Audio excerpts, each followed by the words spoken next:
What is going on, my Atomic Autoworks friends? So we jumped ahead. I wanted to show you block sanding the Corvette on the C3. We were going to, well, we did. We put it in high build, 4-to-1 Evercoat, like super build. It's a really great product. We put that on here. We wanted to show you it. The problem is that we were running behind, and what ended up happening is we did the back half and the full driver side of this Corvette, and then at the same time we did the back half of the Z28.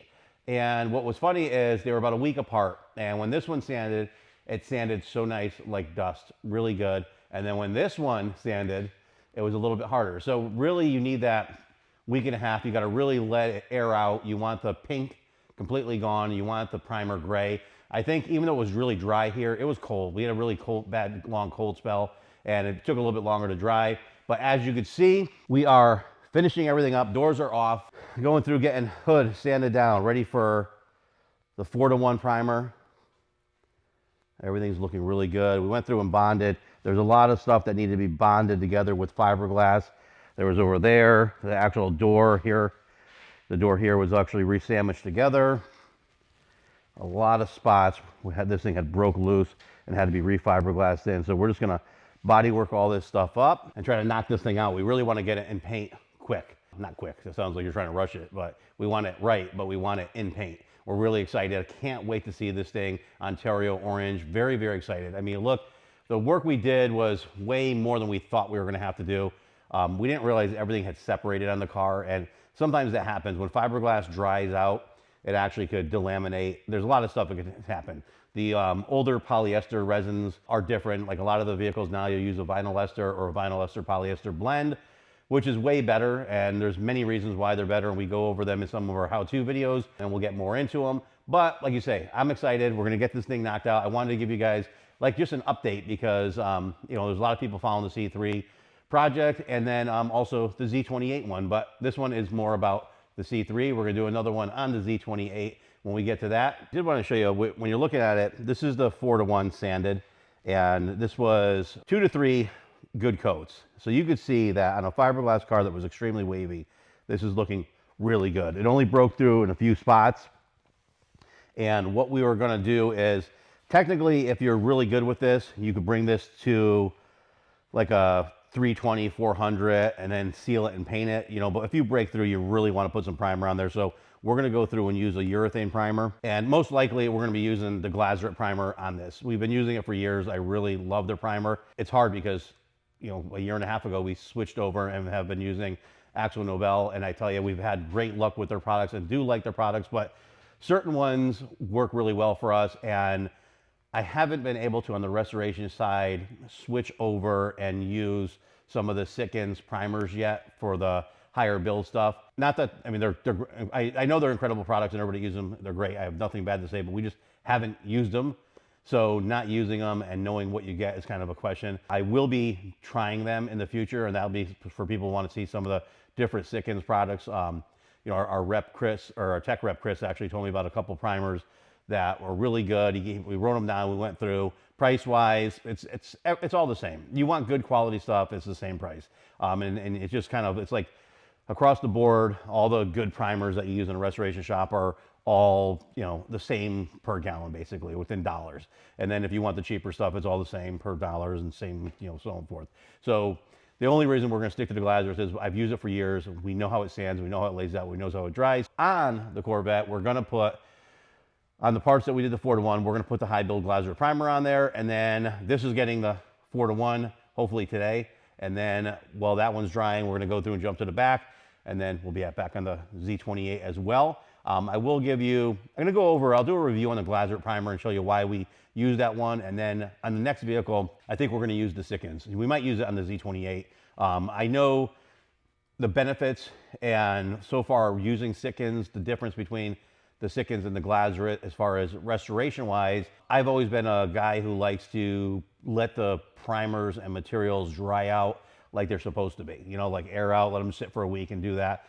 With our fast-paced world now, everything's quicker. And using the Sikkens line, the Akzo Nobel paints and stuff, and the Valorums, we've noticed it's great for new modern vehicles because we're actually able to put it on, have it dry, go out the door, and it doesn't shrink, and it's just good and gone. A lot of the used cars and stuff like that you put that stuff on, you really don't know down the road how long it lasts, but they're a reputable company and we know it's good stuff. With Glazrit stuff, we let it air out. We're not using their speed stuff, their fast stuff. We did try some of the Glazrit clear coats that were their speed clears, and they are amazing. Apples to apples, price to price. Everything's very similar. You have to find out what you need it for. So what I like about the Glazrit primer is it dries fairly fast within a day or two, and it sands really well in that day or two. And the only concern I've ever had with it is that it dries, it's a slower drying product. It sands so nice. It sands so nice that you question it, wondering if something's gonna go wrong because it's almost like so powdery and great.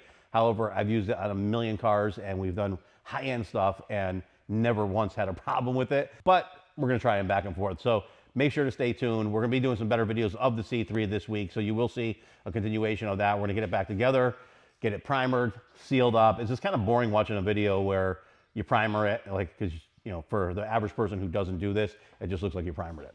You know, and then you sand it and sand and sand and sand and sand. Then you primer it and it looks the same. And then you sand and sand and sand and sand, and then we seal it and it looks the same. And then you paint it and everybody's all happy. And then we have to sit there and wet sand and buff it. And then that's a pain in the ass. But all right, so change of plans. Something has transpired today that made me change my mind. So obviously, you know, I've been wanting to switch over and try all the actual Nobel products and really stick with our single paint system, but because we'd used Glazrit for so long, it's difficult. Well, today we had some issues and like stupid stuff, and I get it. It's usually always employee issues these days. So what had happened is I ran up to grab some of our Glazrit high build, which is an expensive product. It's a great product. Nothing to knock their product. I love it. But when I got to the jobber where we usually buy it from, we had an issue where the guy that we normally deal with, who's awesome, is actually had some personal issues he's dealing with. He's been out of work for a while. And the guys in there basically have been charging us retail for the last few months while he's been out for our products. And it's ridiculous. It's kind of a lot of money. So for instance, like our last three orders, you know, the savings was like, should have been like $1,000, which is a lot of money. So now that we have to get the Glazrit primer and all that stuff, you know, at full retail value, it's super, super expensive, like very, very expensive. So we asked them, we said, you know, we've been dealing with you guys for 15 years. We've always had a shop discount forever, never an issue. And then now that, you know, this gentleman's out sick, all of a sudden are no discounts. And they're basically like, well, there's nothing we could do, you know, pay retail, blah, blah, blah. And it's hard because I get it that they're just employees, but there's also the fact that, I don't know, if you're a customer of someone for 15, 20, 30 years, whatever, you would hope that you're not looking for anything special treatment, just not to be treated like shit. So I kind of left there a little upset. Like, I'm like, screw this. This is just crazy. And then I was thinking, you know what? It's a blessing in disguise because we've wanted to try to stick this one system through the whole thing and not have to go back and use the other products. And I feel bad because our tech rep, Chris from LKQ, is actually awesome. And everything he tells me is always on point. It's always good. And so I'm like, feel bad going to another supplier purchasing products because we used to, you know, use them for so long. But he's never steered us wrong, and everything he said has been true. And so I just talked to him about the primers that we were doing and told him, you know, what's going on, my concerns. And, you know, he's right. You know, materials are materials. It's how you use them. And they're all great materials. They all have the, you know, they all last if you do them right. And so I kind of explained the reasons that I wanted to do what I was wanting to do. And he actually was right. He basically, you know, a lot of times like we're using the 4-to-1 polyester primer, and then we're going to a higher build primer and blocking that down. And it is true. The primer, the high build primer that we've been using for our everyday car through Velorum, we've never had a problem with. I didn't like it for this application. I'm thinking it's thin. To me, it's very thin, but like he explained, it's thin because it lays out very smooth with no texture. And that's kind of what you want these days when you're doing it. You want to make sure your body works right. There's no scratches. There's no big pits. There's none of that because you don't fill stuff anymore. The super build should have done all that. So going from the super build, really we're just trying to seal the car with a nice primer that has some millage. You want your 3 to 6 mils, whatever you really want to lock in between the bodywork underneath and any broken through fiberglass so that when you paint it, that's good. And we are going to seal this car. And so there's 2 products that he recommended. One is a color build, which we are going to get that. It's a very expensive kit to get because you have to have multiple colors, primers, and then you mix them together. And it's cool because you could scan it, he was telling me, and then it will actually get your primer to a very close color to what your color you're putting down. So then you have to use less material, because like for our instance, if you did say gray primer and then went and wanted to paint the car orange like we're doing, you might have to put 2 or 3 extra coats of orange to cover to get it to that level where if you use the color build and it's a closer color, it's going to use a little bit less paint, color a little bit better, and you're kind of off. But we're sealing it, and the sealer that we use, we actually tint those together to get a closer color match as well.